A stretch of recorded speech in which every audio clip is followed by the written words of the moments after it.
Hey guys, welcome back to the channel. Not on the trail today. Yesterday I did my Todmorden 19-mile walk, which was fantastic. Really loved that. The link to the video will be there at the end. But I thought today I'd get some jobs done. It's the end of the month. And it also reminded me that I needed to do a video on my water filtration system. And I think I said in my Todmorden video, which you'll see, I don't really do a lot of water filtering. The main reason for that is in the United Kingdom we don't really have dense sort of wild country where you are miles and miles from water. Usually on a day hike I carry 2 to 3 litres anyway, depending on the season, and that's more than enough to get me through. Most of my routes usually take in a town or a village where there's shops or at least houses, because I have in the past knocked on somebody's front door if it's a reasonable hour of the day and just asked if I could fill my bottle, and they've always said yes. We've never had an issue with that. It would be kind of weird if somebody said no. At worst they'll give you access to a hose pipe, but it's still clean water. So it's never really been an issue except for one occasion where we did run out, but again there wasn't really a bubbling stream of fresh water to gather any anyway. So that's just my initial thoughts, but for a precaution, and because it's very easy to become dehydrated, I do carry 2 pieces of kit for water filtration. So the first piece of kit is the SAWYER SP128 mini filter, and in the kit you get obviously the filter itself,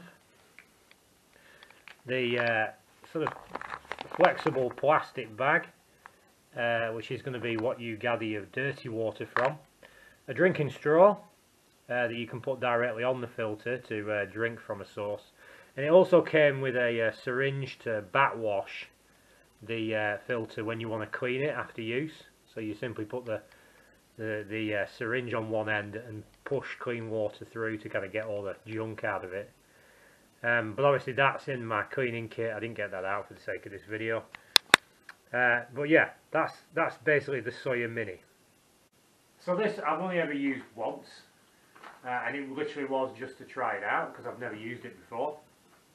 And you simply pop the cap, fill this from your water source, take the lid off, and then you can see it'll just screw on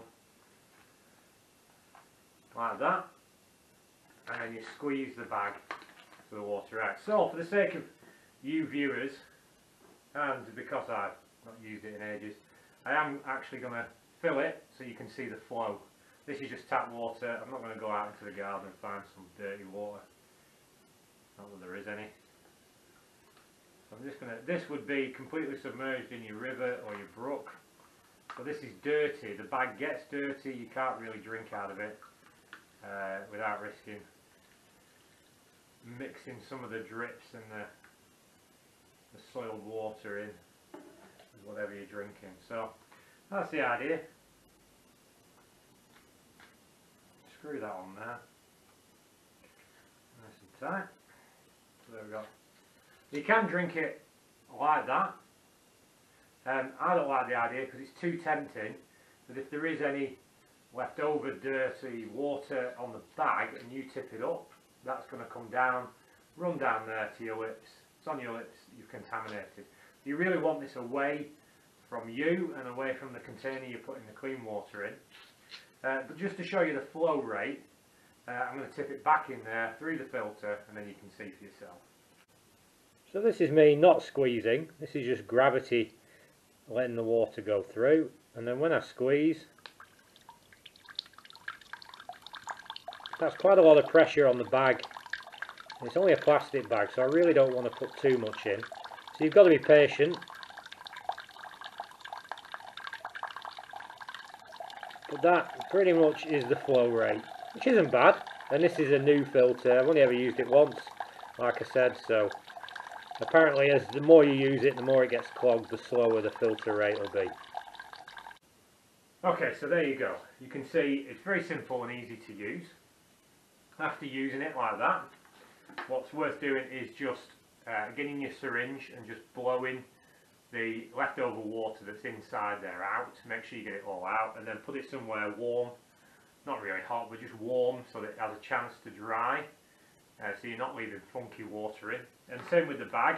When you get home, if you've used the bag, just leave it open like that.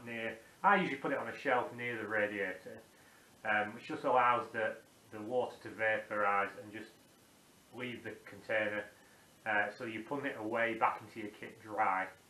There's nothing worse than that black bacteria mould growing on your containers of water.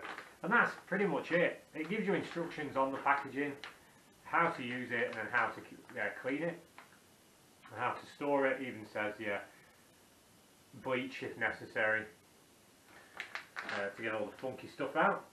But like I keep saying, I'm repeating myself a lot, I really just don't use it. And it's a great filter. I have nothing wrong with it. No opinions against it, but maybe there will come a time in the future when I will use it, maybe on a multi-day hike. But I do like to have it just in case, just on the off chance that there is a need for it. And maybe on the next trip, or a trip where it's more applicable, I might just do it to show you the process that I would use, and maybe even taste it. The first time I ever did it, I didn't realise, I had to Google this, but it won't take the nasty taste out of the water. It kind of has a really, depending on where you've got the water from, of course, it does kind of leave an odour, so be prepared for that. This really should be an emergency piece of kit. So finally, the little piece that I always carry are these.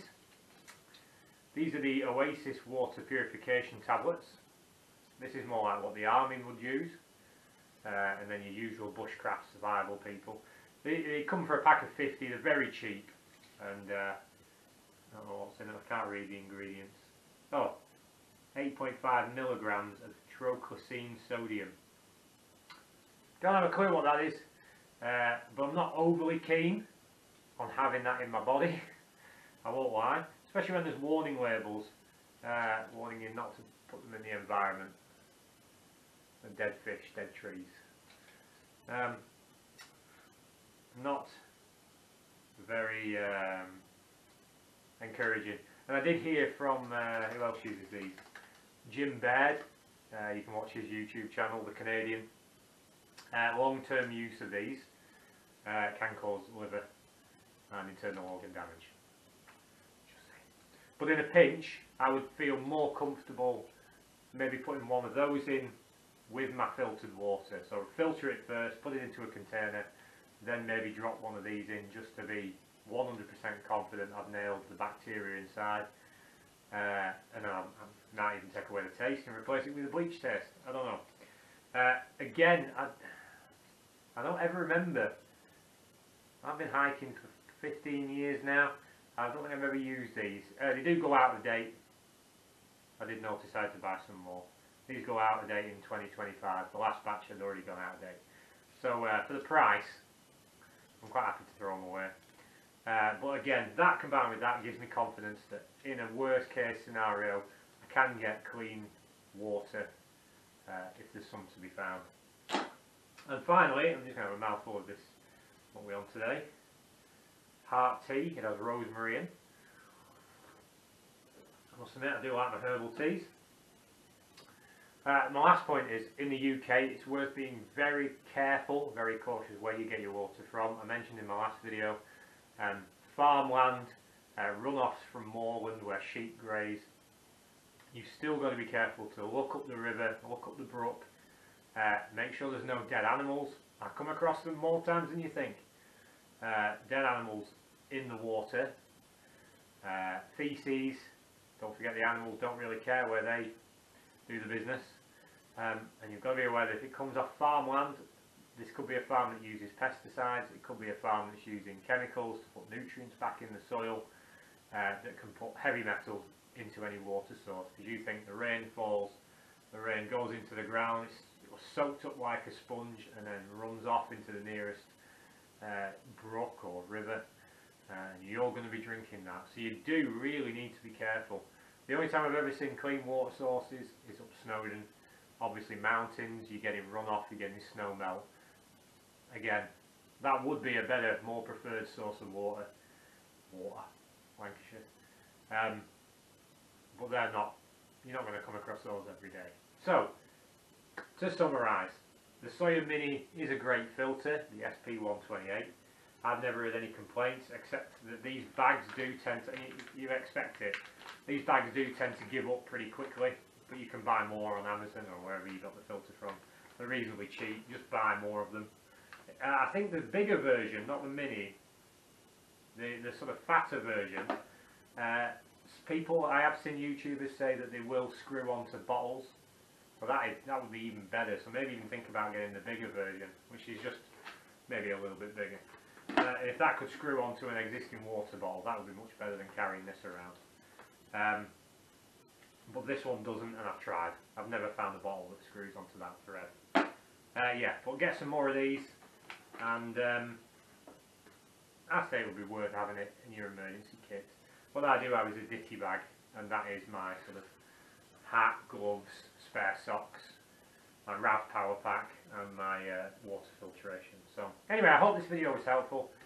Leave some comments if you have any further questions below, and hopefully I'll see you next time on the trail.